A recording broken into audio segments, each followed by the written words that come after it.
YouTube channel. I am here today. It's a beautiful morning on our balcony. I have been prolonging this video, but I think it's important that I talk about being type 1 diabetes, how I was diagnosed. So this is what this video will be about.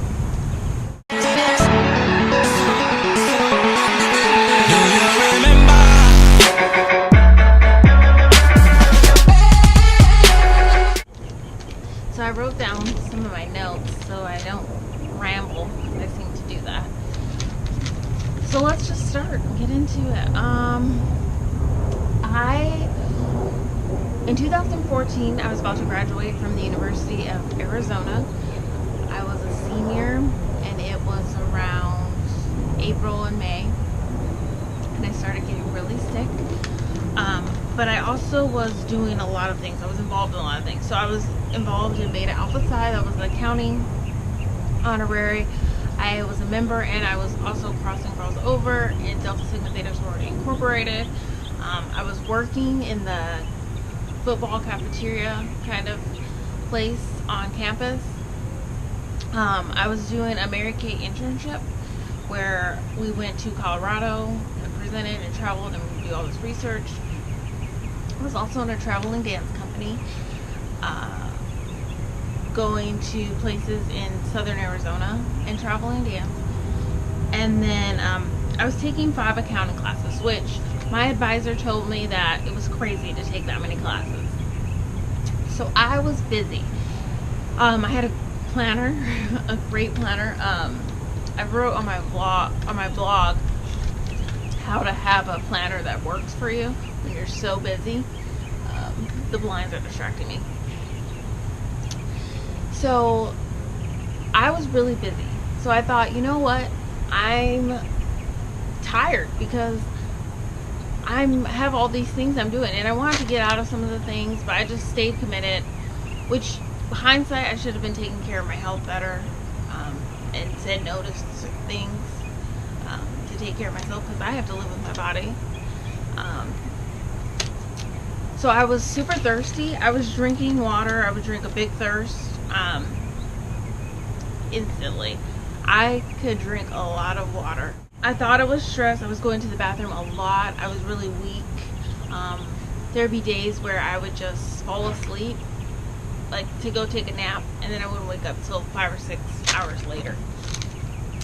So this was happening. I would say this kind of started, like, I was kind of always tired, but it really started being noticeable at the end of March. So my mom thought, she was like, "You're really skinny," and I was like, "I'm not really skinny. I don't feel like I'm really skinny." But I was skinny, and by the time I got diagnosed in May, I was 95 pounds. So I was losing weight. I was going to bed, and I had been going to the bathroom all day for every 30 minutes, even shorter than that. I remember I was at dance class, and I just kept going to the bathroom, kept drinking water. I bought cranberry juice, and I was just chugging that, thinking, oh, it might be a UTI, let me just drink cranberry juice. That made it worse because that's a whole bunch of sugar. So I was going to the bathroom throughout the entire night. I remember this because my roommate was writing a paper up late, and I just kept getting up, seeing her, going to the restroom, going back to bed. Honestly, at that point, I felt so sick, and my stomach, I can't even explain the feeling. I think if you're type 1 diabetic and you've had an episode of diabetes going bad, you know this feeling. It's like when your stomach, you can feel the inner lining of your stomach. Like, it's just a weird feeling. Like, and I had been feeling that feeling for 3 months about, and it's just like, you feel so sick, and I was so weak. Like, I can never explain that sickness to the fullest because I've never been that sick before. You really feel like you're dying. So I was supposed to go into work at 7:30, and it just wasn't gonna happen. So I was like, I just need to go to the doctor. So I went to Campus Health. They're actually a far walk from my house. And so I walked over there, and they did a urine test. And they were like, you have a lot of sugar in your urine. I was like, oh, no worries. I just drank a lot of cranberry juice last night. So they're like, no, we have to take a blood test. So I had class. So what they did was they took the blood test, and then they had to go take it to the lab, which, now that I think about it, that was like really fast turnaround. I have to wait for my labs now for 2 weeks. They were on. And I went to class, and they said they would call me with the results. I got out of class, and class again was next to my house, so I had to walk. I was sick, remember this. I walked to the Campus Health, then walked back to my class, which was right by my house. And people can sometimes call you where it doesn't call you, it just automatically leaves you a voicemail. I don't know how they do it, but because I was right near my phone, and so I get the message, hey, Rebecca, you need to come in. And I was like, how come she just didn't tell me? So I had to walk all the way back to Campus Health. I was sick, remember? And everyone in the office knew my name, so that's a terrible sign. If I just go back to that feeling, it's like I know something's wrong. Because I'm like, hi, Rebecca. Hello, Rebecca. Like, I haven't even met you. Like, why do you know my name? And then they sent me in the room, and she said, I can't even remember all of she's like, your blood sugar is 583. A normal person's, she said it was like 80 to 120. You have diabetes. And at that point, I was just in shock, like, what? So I was like crying. So obviously I had to call my mom. So I was calling my mom there, and then I was crying and I couldn't really talk to her, so I had to give the phone to the doctor. And so she's like, your daughter has diabetes, we have to rush her to the emergency room. She's 583, which honestly, looking back and after all the stories I've heard of people getting diagnosed with type 1 diabetes, I'm very glad that they just didn't send me home. I read stories where people are just sent home with like medication or something, like, oh, pass. I would have died. My body was completely shutting down. They are surprised that I was walking around. I don't know why that doctor had me walk so far. I told her that I was walking far. But I should have been dead, or like, it's a very good possibility if I would have not gone to the hospital or to the doctor that day and I would have went to work, or if I would have just went to bed, I would have not woken up. So that's reality. So my body was completely shutting down. My beta cells were gone. They've been attacked.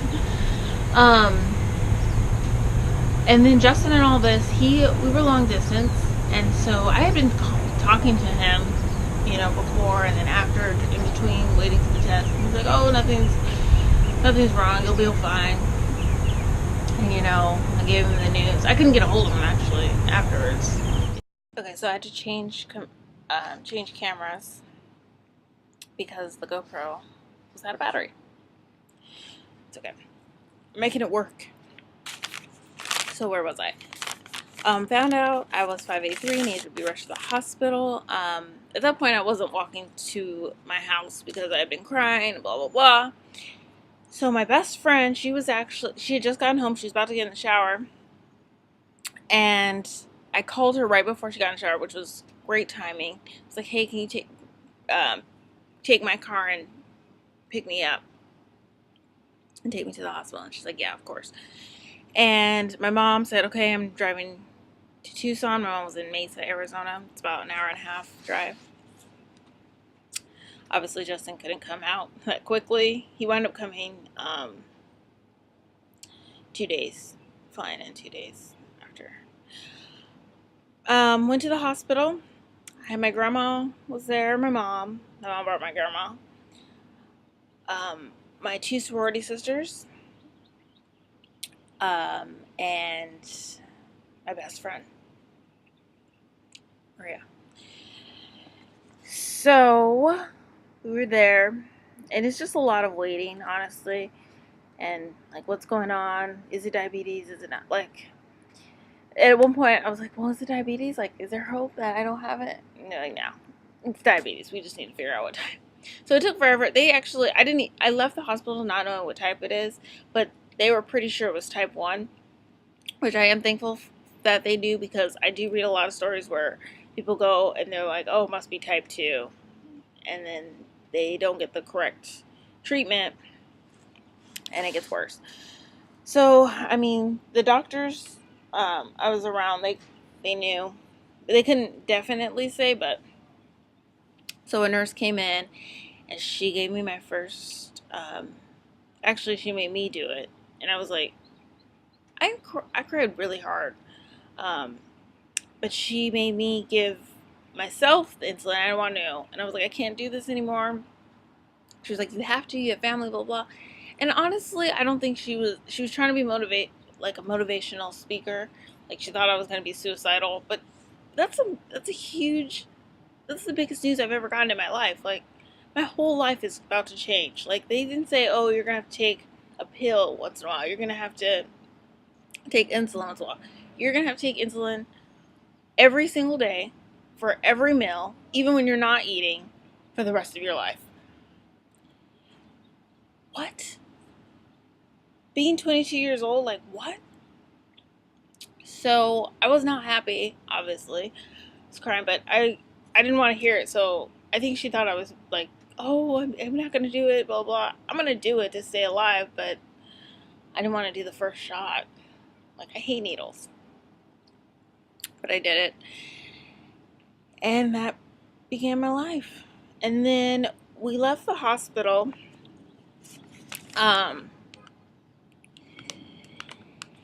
And we went to, so my mom met us at my house, and Marie and I, we went to CVS. We had to pick up a meter to poke my finger. That really makes you feel sick when you're like, okay, I now have to use a meter for the rest of my life. Like, I'm diabetic. And my idea of diabetes always was like, you have to be overweight, you have to be unhealthy. Like, I was reading in my diary, just to, like, going back to my old entries, and it was like it probably was in November-ish before I was diagnosed. I was like, I'm taking care of myself so I don't get diabetes, because a lot of people in my family have type 2. So I was like, I just want to take care of myself so I don't get it. And I think pricking my finger really made me associate, like, I'm sickly. But again, type 1's nothing I could have done. So we went to the CVS. We got some yogurt. Because we're like, oh, it's low carb. And at that point, and I think 3 months after that, or even 6 months after that, I didn't realize that even if I ate healthy, I'm still going to need insulin. So I could eat like a healthy yogurt with 5 carbs. I still need insulin for those 5 carbs. I could eat all vegetables, but I'm still going to need insulin. And I think that's where it's said in, like, this isn't type 2. I can't change my eating habits to not have this disease and to not do this. Like, I can take less insulin, but I'm insulin dependent. So we went home. Actually, we went to my house, got things ready, and then my mom, since my grandma needed to get home, my mom took me with her back to Mesa, Arizona. I saw my siblings. And then she had a friend whose son had diabetes, and the daughter, like, knew what to do. So daughter came over and showed me how to, get all the supplies together, because you really don't know. Like, thinking about it now, it's like, it's just my everyday, I really didn't know what to do. Like, poking your finger for the first time, like, oh. Getting the needles ready, cleaning it, alcohol, wipes, all that good stuff. So, yes, she came over and taught me that. Then when we went back to Tucson, we went to a doctor, he confirmed that I had type 1. And then they worked with me with the meter. It was just a lot of waiting around and like, I can't believe this happened. And I was going through school, which the dean of the school was my sorority sister. So she was able to talk to my teachers. And I kind of just was like, I checked out of school, which was good because it was right before the last day of school and all I had was finals left. Because like, it's a lot. It's like, I say like, it's like having PTSD because you're just like, it's a huge thing that you, like, what? Like, how did this even happen? I still wake up sometimes and think, oh, this is all a dream, or, you know, something was wrong, there'll be a cure, or I still can't believe it happened to me. So we were waiting around, we went home, and then it took me forever to prick my finger correctly. I mean, I must have went through so many of those little pricker things that you put in your finger poker. But my mom and my best friend were sitting there. We were just kind of laughing about it because I couldn't figure it out. And so I graduated college a week later, and my life had completely changed. That sucked. Like, I didn't enjoy graduating from college. Like, I was really excited. Like, I'm finally going to be out of this stress hole. But it wasn't exciting because I got a bigger problem in my lap right before I graduated. So, I mean, the worst day of my life was May 6th, 2014. Worst day of my life. I wish I would have vlogged my life back in college because I always want to see if diabetes has changed my personality. If it's changed, which I know it has changed me in a lot of ways. But I also remember thinking, like, I'm going to be poor for the rest of my life because diabetes is expensive. I mean, they hike up healthcare to no other. And just getting the minimum, not even with the pump, I wear the Omnipod pump now, it's very expensive. Healthcare is messed up in America. I didn't get on the pump until about a year later. This has changed my life. I was starting to get really kind of depressed about taking all these shots every time I eat or go to bed. So the pump definitely helps. It gives me my insulin. I'm on the Omnipod. And then I use the Dexcom. I try to use it more. I'm not as consistent with it. But that helps me control my sugars. And I feel like right now I'm at a good point where I'm starting to control them. Because I do get discouraged because I get a lot of highs. And then I'll get some random week of low. I'm like, ugh. I was asking my doctor, have you ever seen a type 1 who has normal blood sugars that takes care of them? Yeah. I don't want to go on and on and on. I think it's good for me to talk about these diagnosis things, and I want to do more videos because I always watch videos about people who have type 1 and their experiences and their stories because it's hard. Beyond type 1, I was featured on there, and I read a lot of diagnosed stories, so it's good to feel like you're not the only one. If you are newly diagnosed, it does suck. Like, it's horrible. One thing to remember, it's not your fault. It's not anything you did. It just happened to you. You'll be able to get through it. There's people who live normal lives, who have type 1 diabetes, and who are happy people. Don't worry about the healthcare thing. I try not to worry about it. Like, I get to that point when we get there. At that point in time, when you're newly diagnosed, you're like, I can't do this. A year later, you're learning. The growth is so high because then you're like, I can't even remember not knowing how to check my blood or not knowing how to correct for my carbs. Well, it's time to go inside when the bees start coming out. So that is my diagnosis story. If you liked it, let me know. If you have any questions about type 1, if you're newly diagnosed or you've been in the community a while, I think it's good to see people who are in their 20s that have type 1. It really motivates me and helps me. I follow a few people on Instagram who have type 1 and are in their 20s, and it just makes me feel better. Like, oh, they're living normal life. Like, I can do this too. So stay encouraged. I hope this helps, and God bless.